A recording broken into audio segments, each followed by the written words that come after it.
Hello students, आज हम बात करेंगे टाइप्स ऑफ केमिकल रिएक्शंस की नेक्स्ट टॉपिक की। So first topic is decomposition reactions. कल हमने देखा था कि ऐसी रिएक्शंस जिसमें किसी लार्जर थिंग्स को स्मॉलर ईजीली डिफ्यूजिबल थिंग्स में कन्वर्ट करने की जो प्रोसेस है उसको कहा जाएगा डीकम्पोजिशन रिएक्शंस। और इसके एग्जाम्पल्स हमने देखे थे bacteria and fungus. So the reaction in which a single substance decomposes to give two or more substances, ऐसी रिएक्शन जिसमें कोई सिंगल सब्सटेंस ब्रेक डाउन होकर या डिकम्पोज होकर एक, दो या दो से ज़्यादा सब्सटेंसेस को बनाता है, ऐसी प्रोसेस को कहा जाएगा डीकम्पोजिशन रिएक्शन। अब इसमें लिखा है कि decomposition reactions can be of 3 types. 3 तरह की हो सकती है। First is thermal decomposition. Thermal word से ही समझ में आ रहा है कि यहाँ पे हीट वर्ड यूज़ होने वाला है। ऐसी कोई रिएक्शंस, ऐसी डीकम्पोजिशन रिएक्शंस जिसमें हीट दे करके सिंगल सब्सटेंस से मल्टीपल सब्सटेंसेस को ऑब्टेन किया जाएगा। So when a decomposition reaction is carried out by heating, so there are some examples of thermal decomposition. First is iron sulfate which is in green color. अगर इसको heat दी जाए तो ये iron oxide या कह सकते हैं कि फेरिक ऑक्साइड बना लेगा, जो कि रेडिश ब्राउन कलर का होगा। और प्लस साथ में SO2 और SO3 ये दो को प्रोडक्ट्स भी बनेंगे। नेक्स्ट इसमें एग्जाम्पल दे रखा है कैल्शियम कार्बोनेट का। इस एग्जाम्पल को हम पहले भी पढ़ चुके हैं कि कैल्शियम कार्बोनेट को अगर आप हीट देते हो, कैल्शियम कार्बोनेट मीन्स लाइमस्टोन, चूने का पत्थर, इसको अगर गर्म किया जाए तो ऐसी सिचुएशन में ये कैल्शियम ऑक्साइड और साथ में CO2 रिलीज़ करेगा। तो कैल्शियम ऑक्साइड तो सॉलिड है और CO2 गैस बनेगी। नेक्स्ट इसमें एग्जांपल दे रखा है लेड नाइट्रेट का, which is white in colour, और इसको हीट देने पर लेड ऑक्साइड बनेगा जो कि ब्राउन कलर का होगा, प्लस नाइट्रोजन डाइऑक्साइड बनेगी जो कि एक तरह की गैस है, और लास्ट में ऑक्सीजन रिलीज होगी which is also a type of gas. दूसरा टाइप है डीकम्पोजिशन रिएक्शंस का electrolytic decomposition. Electro means electric current. When a decomposition reaction is carried out by electric current, अगर किसी चीज़ को ब्रेक डाउन करने के लिए, अगर किसी चीज़ को तोड़ने के लिए, किसी सब्सटेंस को ब्रेक करने के लिए हीट दी जाए तो उसको थर्मल डीकम्पोजिशन कह दिया था।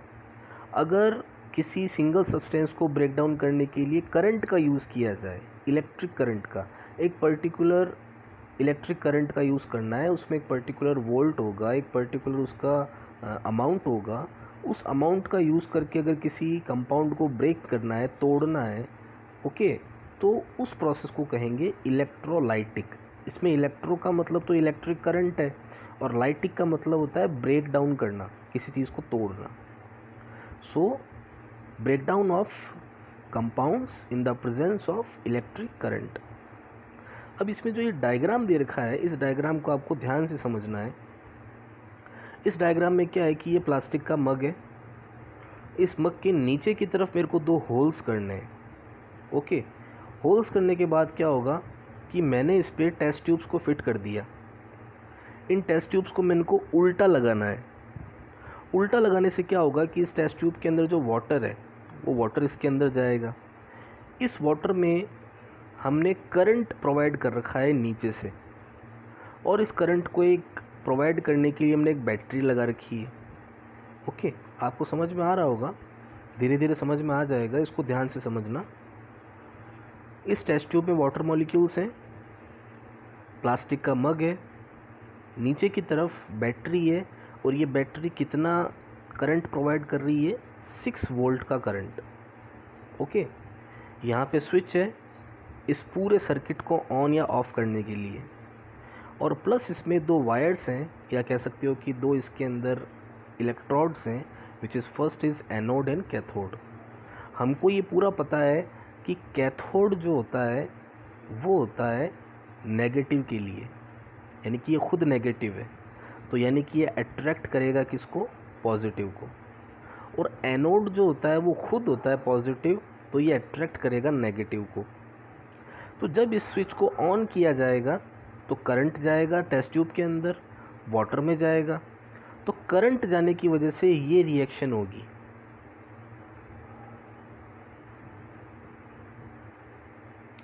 ये जो रिएक्शन यहाँ दे रखी है, ये वाली रिएक्शन, इस रिएक्शन में क्या हो रहा है कि H2O इलेक्ट्रिक करंट की प्रेजेंस में 2H2 + O2 रिलीज़ कर रहा है। अब हमको ये पता है कि जो H होता है उस पर पॉजिटिव होता है और जो O2 होता है उस पर क्या होता है, -2। तो माइनस वाला किसकी तरफ अट्रैक्ट होगा, कैथोड के पास या एनोड के पास। So answer is anode, because anode किसको अट्रैक्ट करेगा, माइनस को। तो आपको इस टेस्ट ट्यूब में जो बबल्स दिखेंगे, ये जो बबल्स होंगे ये किसके बबल्स होंगे, ऑक्सीजन के। और इस टेस्ट ट्यूब में जो बबल्स होंगे, बबल्स क्यों हैं, बिकॉज वाटर मॉलिक्यूल नॉर्मल है। अब इसको अगर करंट देंगे तो ये करंट देने पे ब्रेक हो जाएगा, टूट जाएगा, और टूटने की वजह से H2O से क्या बनने वाला है, H2 + O2 ये बनेगा। तो H2 भी क्या है, गैस है, O2 भी क्या है, गैस है।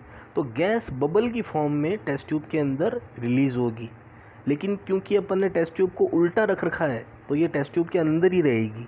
ओके, इस डायग्राम में थोड़ा सा मिस्टेक है कि इस डायग्राम में इन्होंने सीधी टेस्ट ट्यूब रख रखी है, ये सीधी ना रख करके हमको उल्टी रखनी है। ओके, और नीचे की तरफ हमको इसको सील करना है रबड़ से, प्लस हमको इसके अंदर वायर डालना है कैथोड और एनोड का। ओके, और फिर इसको मग के अंदर फिट करना है। तो ये इस तरह का एक कंटेनर बनेगा, और यहाँ पे हमने वाटर फिल कर रखा है।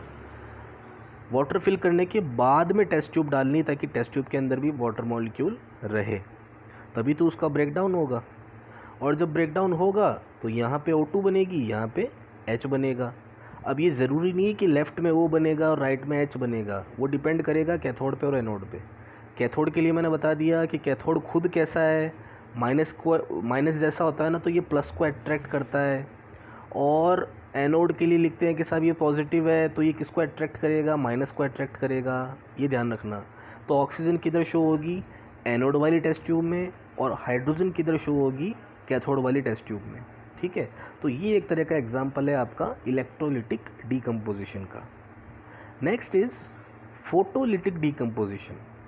ऐसा डीकम्पोजिशन जिसके अंदर सनलाइट का यूज़ किया जाता है, या कह सकते हैं कि यूवी रेडिएशन का यूज़ किया जाता है, या पर्टिकुलर टाइप ऑफ IR का यूज़ किया जाता है। IR मीन्स इंफ्रारेड जो रेडिएशंस होती हैं उनका यूज़ किया जाता है।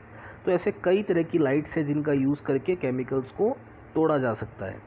So when a decomposition reaction is carried out by light, so photo का मतलब यहाँ पे लाइट है और लिटिक का मतलब ब्रेकडाउन।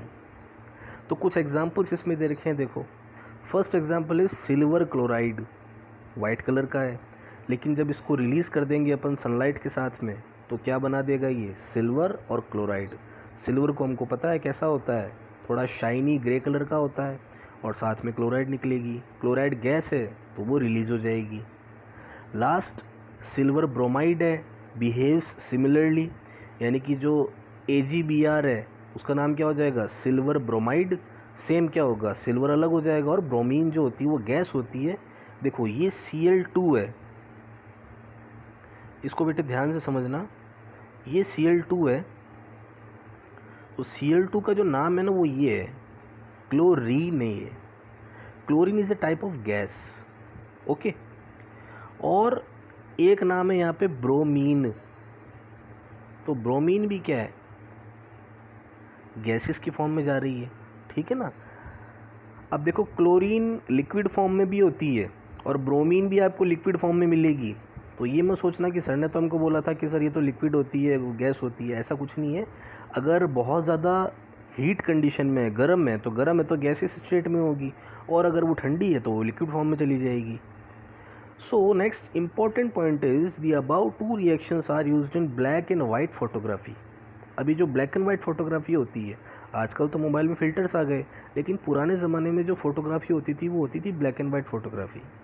तो उस फोटोग्राफी की जो फिल्म आती थी, एक रील निकलती थी कैमरे में से, उस कैमरे की रील को इन सॉल्यूशंस में डाल करके उनसे स्टेन करवाया जाता था। तो ये प्रोसीजर थोड़ा सा टिपिकल है और इन केमिकल्स का यूज़ या इस प्रोसेस का यूज़ फ़ोटोकॉपी की मशीन्स में भी किया जाता है। जो स्कैनर्स होते हैं, जो प्रिंटर्स होते हैं, उनमें भी इन चीज़ों का यूज़ होता है। Next point, endothermic reactions. The reactions which require energy in the form of heat, light और electricity are called endothermic reactions. देखो, मैंने आपको एक रिएक्शन बताई थी एक्सोथर्मिक। एक्सो का मतलब रिलीज़ करना, यानी कि ऐसी रिएक्शन जिस रिएक्शन के कंप्लीट होने से प्रोडक्ट के साथ में एनर्जी निकलती है, पर ये उसका उलट है, उसका जस्ट अपोजिट है कि इस रिएक्शन में एनर्जी एब्जॉर्ब होती है थ्रू रिएक्टेंट्स। जो रिएक्टेंट हैं, अब इसमें रिएक्टेंट कौन कौन है? Barium hydroxide plus ammonium chloride. तो ये दोनों जने एनर्जी कंज्यूम करते हैं, तब जाकर के बनता है बेरियम क्लोराइड और ammonium hydroxide. So it is a type of endothermic reaction. Okay, thank you.